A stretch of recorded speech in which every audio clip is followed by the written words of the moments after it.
মির্জা ফখরুল ব্যাংককে গিয়ে বসে আছে, ওয়াই?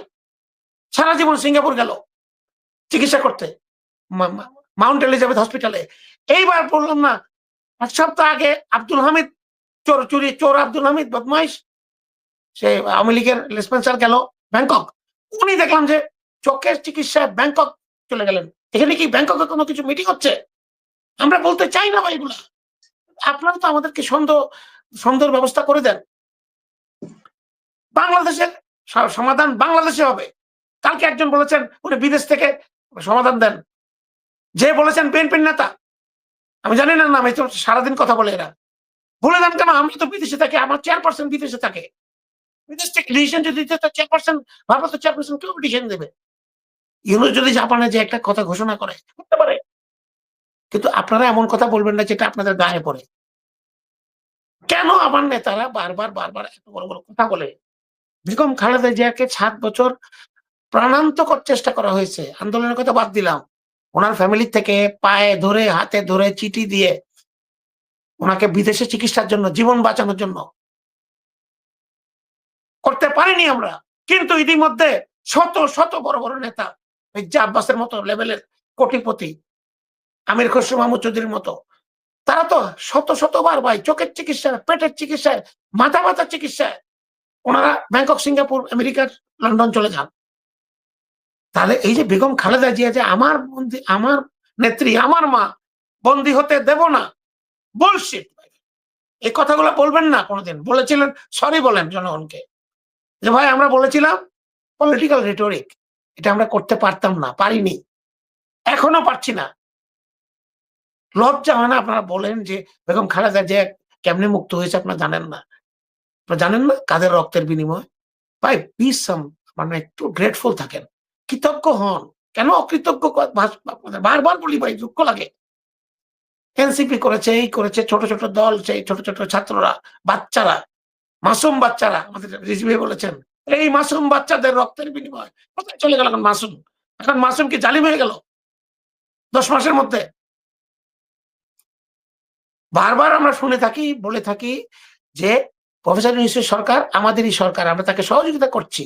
এটা গত ১ মাস কম শুনেছি, আগে বারবার শুনতাম, সবাই বলছে, তারেক রহমানও বলেছেন। তো আমরা ১০-১১ মাস ধরে প্রফেসর ইউনূসকে সমর্থন করছি, সহযোগিতা করছি। আর ১৫ বছর হাসিনা সরকারকে সহযোগিতা করিনি, বিরোধিতা করেছি, তাদেরকে পতনের জন্য আন্দোলন করেছি। তারপরেও সে ১৫ বছর টিকে গেছে।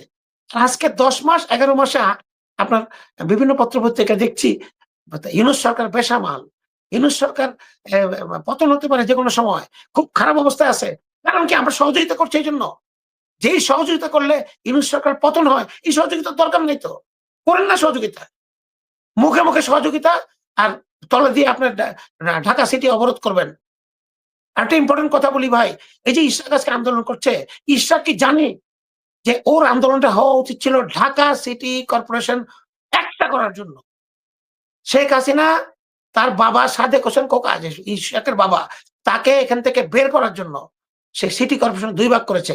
কারণ সাদেক হোসেন খোকা নির্বাচিত জনপ্রিয় মেয়র ছিল, তাকে তো এখান থেকে বরখাস্ত করা যায় না। কি করেছে? নতুন অধ্যাদেশ দিয়ে সিটি কর্পোরেশন ২ ভাগ করে দিয়েছে। করে সাদেক হোসেন খোকার পদ নাই আর, তাহলে তার চেন থাকতে না পারে।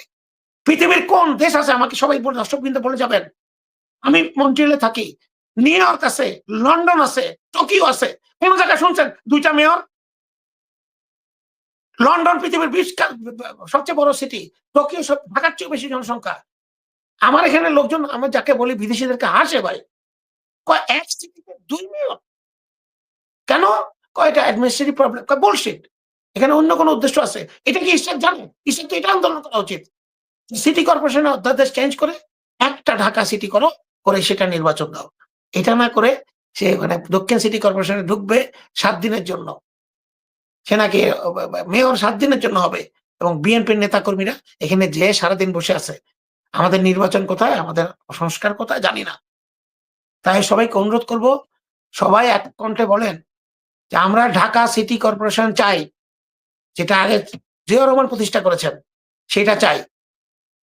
জনসংখ্যার অজুহাতে, জায়গার অজুহাতে, কাজের অজুহাতে কোনদিন পৃথিবীর কোন বড় সিটি, ক্যাপিটাল সিটি ২ ভাগ হয় নাই। সিটি কর্পোরেশন এই প্রথম। করাচি ঢাকার চেয়ে বেশি লোক। আমি গেছি কয়েকবার। ওখানে তো ২ টা সিটি কর্পোরেশন না। উত্তর, দক্ষিণ, পূর্ব, পশ্চিম। What is this bullshit? এটা তো শেখ হাসিনা করেছে সাদেক হোসেন কোকাকে সরানোর জন্য। তাকে পদ থেকে সরানোর জন্য টেকনিক করে এটা করেছে। আজকে ইশরাক কেন আন্দোলন করে না এটা নিয়ে? এটা নিয়ে আন্দোলন করেন। আমরা সমর্থন দেব সবাই। We want one city, Dhaka city. ঢাকার মেয়র বলবে মানুষকে। উত্তর মেয়র, দক্ষিণ মেয়র, আনিস, এই আতিকুর রহমান, ওই সে Fazle Noor. What is this? এগুলা বুলশিট, বুঝছেন? এগুলো দুঃখ লাগে বলতে। এখনো সালাউদ্দিন আহমেদের ভূমিকা সন্দেহজনক। আমরা অবিলম্বে সালাউদ্দিন আহমেদের কাছে এই তার ৯ বছরের ইতিহাস, ৯ বছরের কি ছিলেন, কোথায় ছিলেন, ইতিহাস জানতে চাই এবং প্রমাণ দেখতে চাই। অবিলম্বে না হলে তাকে স্থায়ী কমিটিতে কেন রাখা হবে? কেন সে আজকে বিএনপির মুখপাত্র? কেন সে আজকে টপ নেতা? এটা আজকে আমাদের প্রুফ চাই।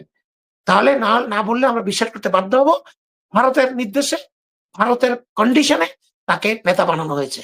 যদি সে থাকে ভারত থেকে তাকে মহাসচিব করা হবে খুব শিগগিরই। শুনতে পেয়েছি। তাকে রাখলে ভারত সহায়তা দেবে। এই হলো কন্ডিশন। কেন তাকে রাখলে? কারণ সে ভারতের লোক। ভারত তাকে ট্রেনিং দিয়েছে। এই কথা যদি ওপেন সিক্রেট হয়, বিএনপি তারপরেও আশা করে নতুন প্রজন্ম বিএনপিতে জয়েন করবে। এইজন্য তো বিএনপি আওয়ামী লীগের লোকজনকে ইনভাইট করে। এনসিপি কে ইনভাইট করে না। নতুন প্রজন্মকে ইনভাইট করে না। খালি আওয়ামী লীগের লোকরা আনতে চায়। কারণ তারা তো টাকা নিয়ে আসবে। টাকা, দুর্নীতি, কলুষিত, বদমাইশি সব নিয়ে আসবে। ধর্ষণ, খুন এগুলো শিখাবে বিএনপি নেতাদেরকে। কিভাবে করতে হয়। চাঁদাবাজি কিভাবে করতে হয় এখন শিখাচ্ছে না? এভাবে শিখাবে। এইজন্য তারা তাদেরকে আনে। নতুন প্রজন্মকে আনে না। আসেন সবাই মিলে নতুন প্রজন্মকে জেন জি বলে তাদেরকে আস্থায় নেই। তারা শহীদ রাষ্ট্রপতি জিয়া রহমানকে চেনে না। তাকে চেনান। বেগম খালেদা জিয়ার মতো আপসের নেত্রীকে চেনে না। চেনান। যে এই ছিল বেগম খালেদা জিয়া। এই হলো পার্থক্য খালেদা জিয়ার সাথে শেখ হাসিনার। তাদেরকে দেখান, ভিডিও দেখান, বলেন। এটা আমাদের দায়িত্ব। তখন তারা আমাদের এই নেত্রীকে, আমাদের অবিসংবাদিত নেত্রী, এই নেত্রী আর কখনো পাবো না আমরা চলে গেলে। জিয়া রহমানকে আর কোনোদিন পাবো না। তারেক রহমান এখনো বেঁচে আছে, সুস্থ আছে, বয়স কম আছে তুলনামূলক। তাকে ব্যবহার করে আসেন। আমরা জাতীয়তাবাদী আদর্শে এগিয়ে যাই। জামাত ইসলামী আমাদের মিত্র, আমাদের ভাই, আমাদের বন্ধু। তাদের সাথে আমাদের বিরোধ থাকবে কেন? এই বিরোধ ভারত সৃষ্টি করেছে, সৃষ্টি করেছে। Divide and rule policy. তোমার শত্রুর মধ্যে ডিভিশন সৃষ্টি করে দাও। তারা একসাথে এক হতে পারবে না। তখন তুমি থাকবা আরামে, দুধে ভাতে। এটা তারা সবসময় করেছে, ভারতে করছে, বিভিন্ন জায়গায় করছে, এখানেও করার চেষ্টা করেছে। সো আমরা এটাকে মানব না। আমরা চাই বাংলাদেশ ঐক্যবদ্ধভাবে জাতীয়তাবাদী আদর্শে এগিয়ে যাক। দেশকে ভালোবাসবেন, আপনি সবকিছু পাবেন। আর আওয়ামী লীগ এবং জাতীয় পার্টি ২ টা বাংলাদেশে নিষিদ্ধ থাকা উচিত। অবিলম্বে জাতীয় পার্টির রাজনীতি নিষিদ্ধ ঘোষণা করা হোক, বিচার না হওয়া পর্যন্ত। কারণ তারা স্বৈরাচারের দোসর। তারা অনেক বাংলাদেশের ক্ষতি করেছে। আমরা চাই না তারা এখানে রাজনীতি করুক। তারা এখনো গোলাম কাদের কিভাবে বাইরে আছে? কেন সে এখনো গ্রেফতার না? এটা আমি জানি না। সে একজন চিহ্নিত রয়্যাল এজেন্ট। ভারতে আলোচনা করে এসছে। তাকে রিমান্ডে নিয়ে এই আলোচনা কি আলোচনা ছিল এগুলো আমাদের জানতে হবে। এটা এই আমার শেষ কথা। সবাই ভালো থাকেন। বাংলাদেশকে ভালোবাসেন, দলকে ভালোবাসেন, দেশের জনগণকে ভালোবাসেন। এটা জাতীয়তাবাদী আদর্শের প্রতিফলন। এবং শহীদ রাষ্ট্রপতি জিয়া রহমানকে ফলো করেন। তাকে ফলো করলে বাংলাদেশে খালি উন্নতি হবে, অবনতি হওয়ার কোনো সুযোগ নাই। এরকম নেতা আমাদেরকে অনেক নীতি দিয়ে গেছেন। শহীদ রাষ্ট্রপতির জিয়া রহমানের নীতি বিএনপির আদর্শ, আমাদের আদর্শ। এরপরে কোনো আর আদর্শ নাই। ওইটা ওনার নীতি আমাদের আদর্শ।